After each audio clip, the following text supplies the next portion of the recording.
اعوذ باللہ من الشیطان الرجیم، میں اللہ کی پناہ مانگتا ہوں شیطان مردود سے۔ بسم اللہ الرحمن الرحیم، شروع اللہ کے نام سے جو بڑا مہربان اور بار بار رحم کرنے والا ہے۔ الحمدللہ رب العالمین، تمام تعریفیں اللہ ہی کے لیے ہیں جو تمام جہانوں کا پروردگار ہے۔ الرحمن الرحیم، بڑا مہربان اور بار بار رحم کرنے والا ہے۔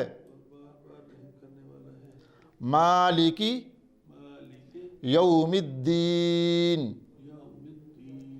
قیامت کے دن کا مالک ہے۔ ایاک نعبد و ایاک نستعین، اے اللہ ہم صرف تیری ہی عبادت کرتے ہیں اور صرف تجھ ہی سے مدد مانگتے ہیں۔ اہدنا الصراط المستقیم، اے اللہ ہمیں سیدھا راستہ دکھا۔ صراط الذین، ان لوگوں کا راستہ، انعمت علیہم، جن پر تو نے انعام کیا، غیر المغضوب علیہم ولا الضالین،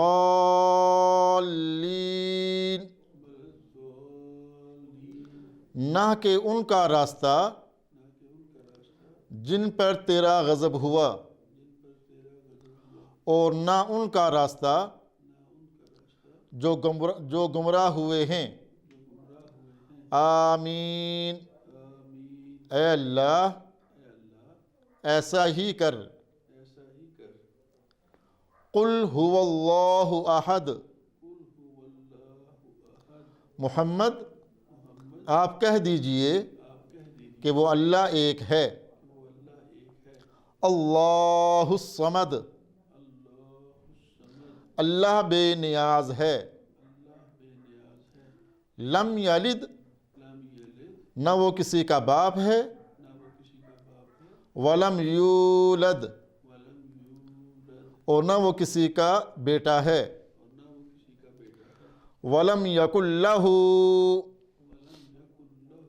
کفوا احد، اور کوئی بھی اس کی برابری کرنے والا نہیں۔ اللہ اکبر، اللہ سب سے بڑا ہے۔ سبحان ربی العظیم، بے عیب ہے میرا رب عظمت والا۔ سمیع اللہ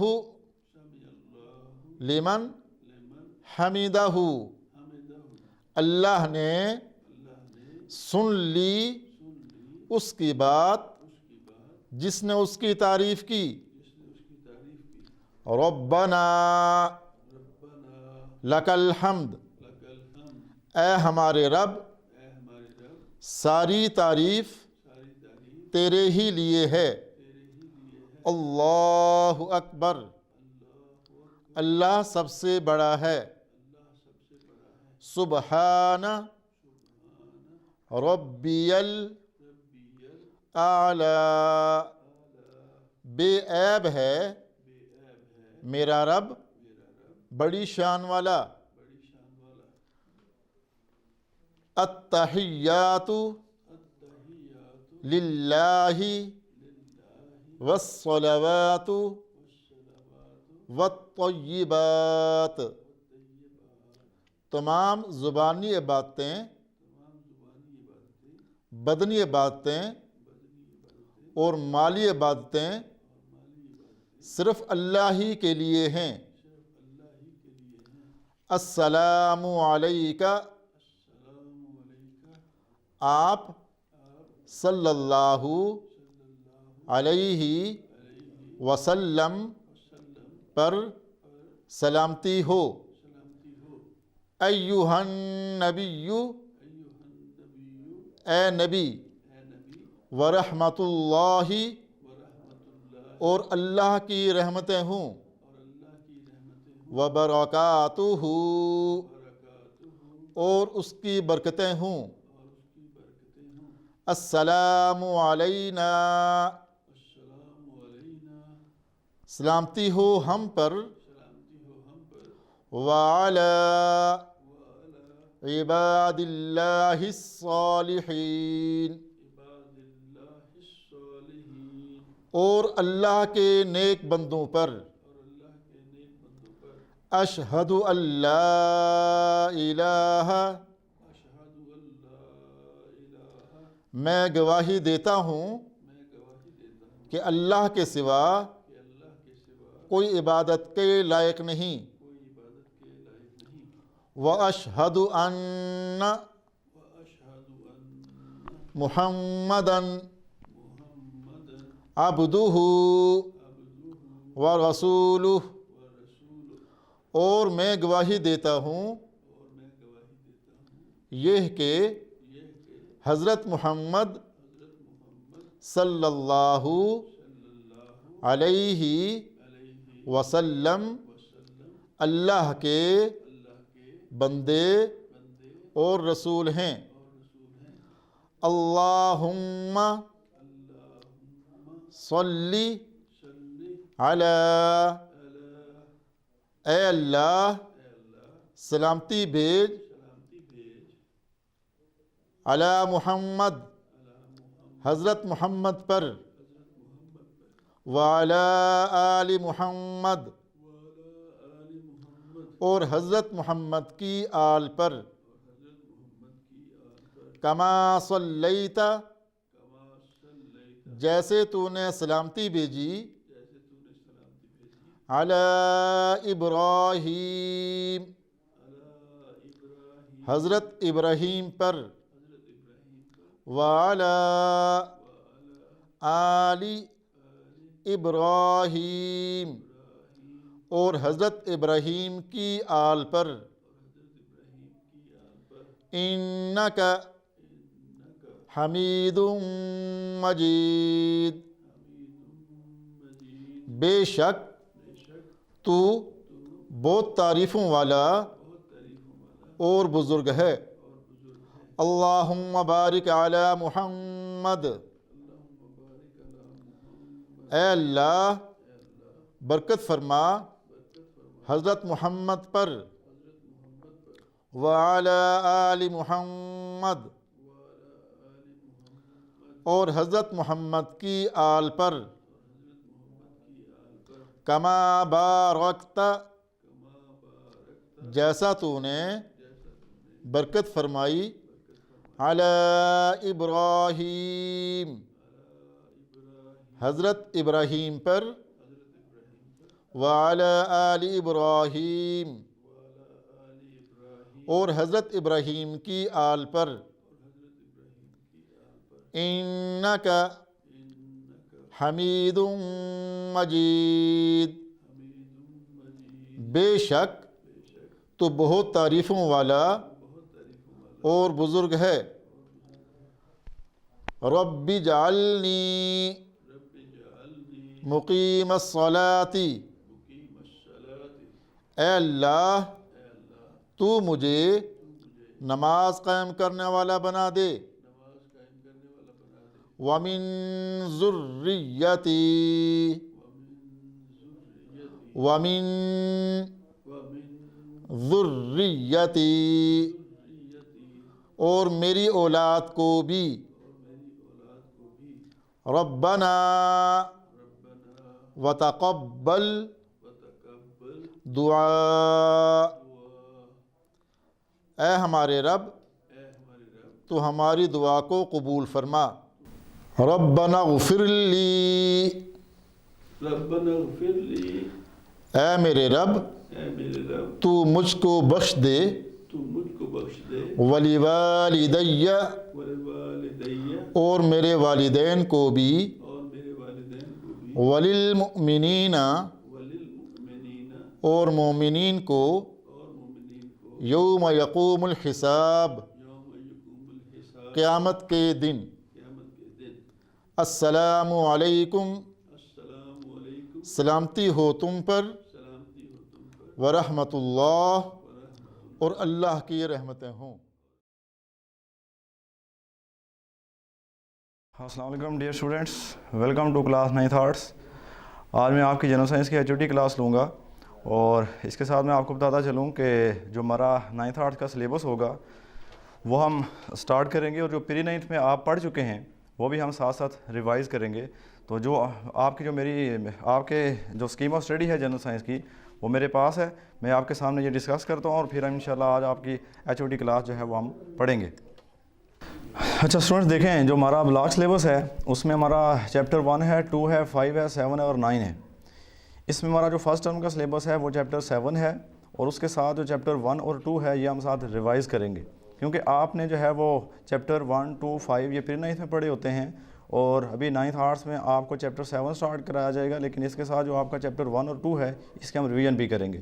اس لیے کہ جو ہمارا سیکنڈ ٹرم ہے اس میں ہم نے چیپٹر 9 پڑھنا ہے، اور اس کے ساتھ جو ہمارا چیپٹر 5 ہے اس کے ہم ریویژن کریں گے، جبکہ تھرڈ ٹرم میں آ کر ہم سارے چیپٹرز کو دوبارہ سے ریوائز کریں گے اور یاد کریں گے۔ تو اس کے ساتھ ہمارے جو ایچ او ڈی کلاسز ہیں اس میں ہمارے جو پہلے 15 دن کی ایچ او ڈی کلاس ہے اس میں ہمارا چیپٹر نمبر 7 ہے، اور اس کے ہم شارٹ کویسچن آنسر 1 to 10 پڑھیں گے، اور یہ آپ کو پڑھائے جائیں گے، اور آپ نے یاد بھی کرنے ہیں اور ساتھ اپنی نوٹ بکس کے اوپر لکھنے بھی ہیں۔ اچھا اسٹوڈنٹ، جو ہمارا چیپٹر 7 ہے اس کا نام ہے توانائی کو انگلش میں انرجی کہتے ہیں، اور اس کے ہم مختصر سوالات کے جوابات ابھی سٹارٹ کریں گے۔ سوال نمبر 1 ہے، کام اور توانائی کا آپس میں کیا تعلق ہے؟ اس کا جواب ہے توانائی کسی جسم میں کام کرنے کی صلاحیت ہے۔ توانائی کے بغیر نہ کوئی حرکت ممکن ہے اور نہ تبدیلی۔ ہم کھیلتے، دوڑتے، بولتے، پڑھتے اور مشاہدہ کرتے ہیں، ان سب کاموں کو کرنے کے لیے ہمیں توانائی کی ضرورت ہوتی ہے۔ سوال نمبر جو 2 ہے اس میں لکھا ہوا ہے کہ حرکی توانائی اور مخفی توانائی میں فرق بیان کریں۔ اس کا جواب ہے کسی جسم میں اس کے متحرک ہونے کے باعث یعنی حرکت کے باعث جو توانائی ہوتی ہے اس کو ہم حرکی توانائی کہتے ہیں، کسی جسم میں اس کی پوزیشن کی وجہ سے ہونے والی توانائی کو مخفی توانائی کہتے ہیں۔ جبکہ جو سوال نمبر 3 ہے وہ ہے برقی توانائی کے دوسری توانائی کے مقابلے میں 3 فوائد بیان کریں۔ اس کے جواب میں لکھا ہوا ہے کہ برقی توانائی آلودگی سے پاک ہوتی ہے، برقی توانائی تاروں کے ذریعے کسی بھی جگہ لے جائی جا سکتی ہے، برقی توانائی سلوں اور بیٹریوں سے حاصل کی جا سکتی ہے۔ سوال نمبر 4 ہے، زمین پر توانائی کا اصل ذریعہ سورج ہی ہے اور تبصرہ کریں۔ اس کے جواب میں لکھا ہوا ہے کہ ہمارے زیر استعمال توانائی سورج، ہوا اور پانی سے حاصل ہوتی ہے۔ در حقیقت توانائی کی ہر قسم براہ راست یا بالواسطہ طور پر سورج سے ہی حاصل ہوتی ہے۔ اچھا جی، اس سے آگے لکھا ہوا ہے کہ سورج سے حاصل ہونے والی توانائی شمسی توانائی کہلاتی ہے۔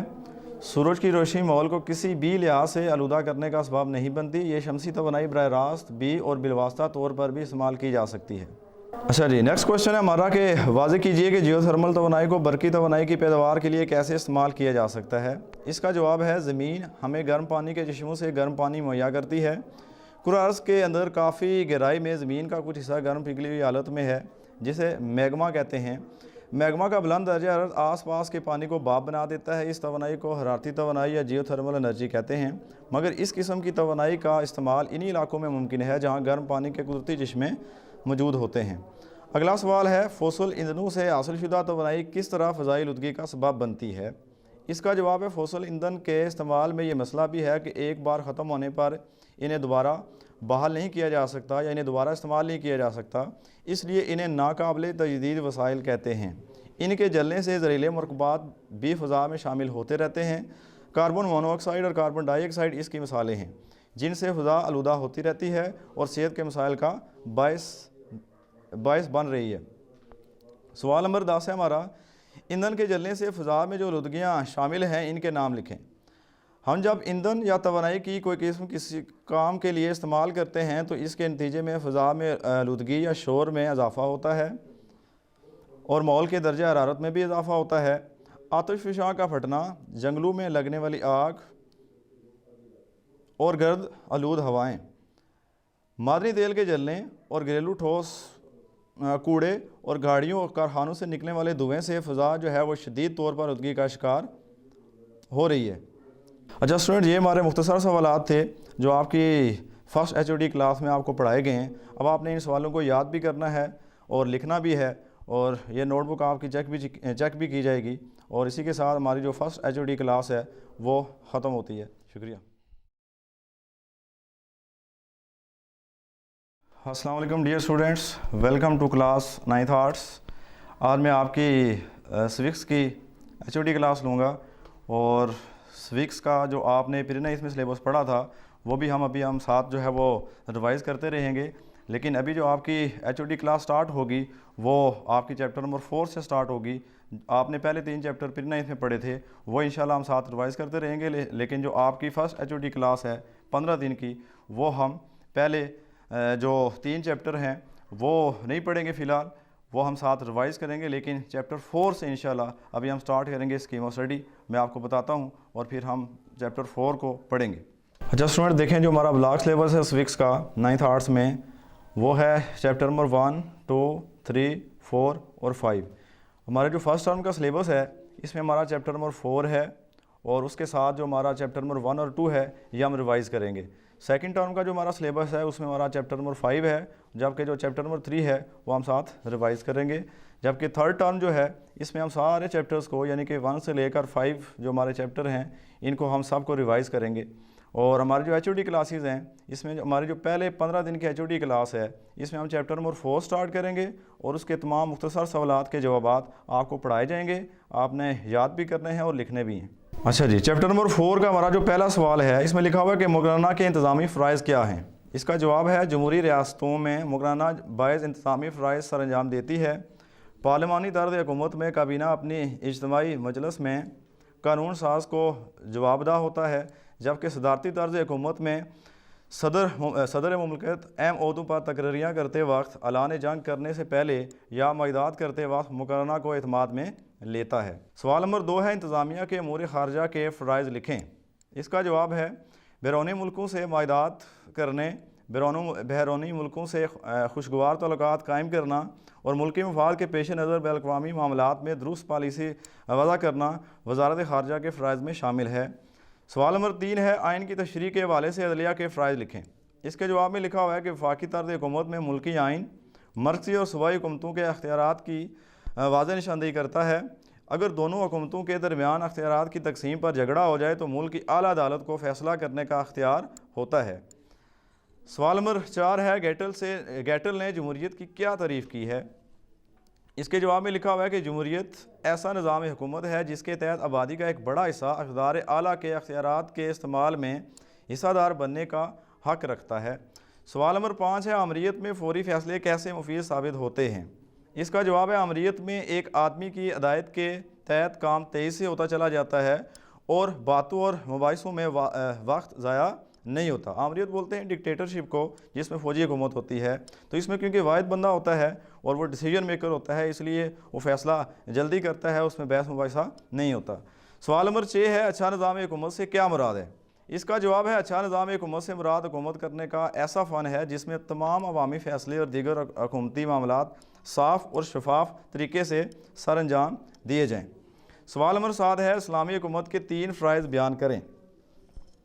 تو اسلامی حکومت کے جو 3 فرائض ہیں وہ درج ذیل ہیں۔ نمبر 1، اسلامی حکومت ملکی دفاع پر خاص توجہ دیتی ہے۔ نمبر 2، فوری اور سستا انصاف فراہم کرنا اسلامی حکومت کی ذمہ داری ہوتا ہے۔ اچھا جی، نمبر 3 ہے اسلامی حکومت ہمیشہ بیرون ممالک سے بہتر تعلقات رکھنے کی حامی ہوتی ہے۔ سوال نمبر 8 ہے حکومت کی تعریف کریں۔ اس کے جواب میں لکھا ہوا ہے حکومت ریاست کے 4 عناصر میں سے ایک عنصر ہے۔ حکومت ایک ایسا سیاسی ادارہ ہے جو قانون بناتا ہے، قانون نافذ کرتا ہے اور اس کی تشریح کرتا ہے۔ تو اس طرح اسٹوڈنٹس ہمارا جو فرسٹ چیپٹر کے شارٹ کوشچن آنسر ہیں وہ کمپلیٹ ہوئے۔ اب آپ نے یہ یاد بھی کرنے ہیں اور لکھنے بھی ہیں۔ انشاءاللہ نیکسٹ HOD میں ہم اس کے تفصیلی سوالات پڑھیں گے. شکریہ.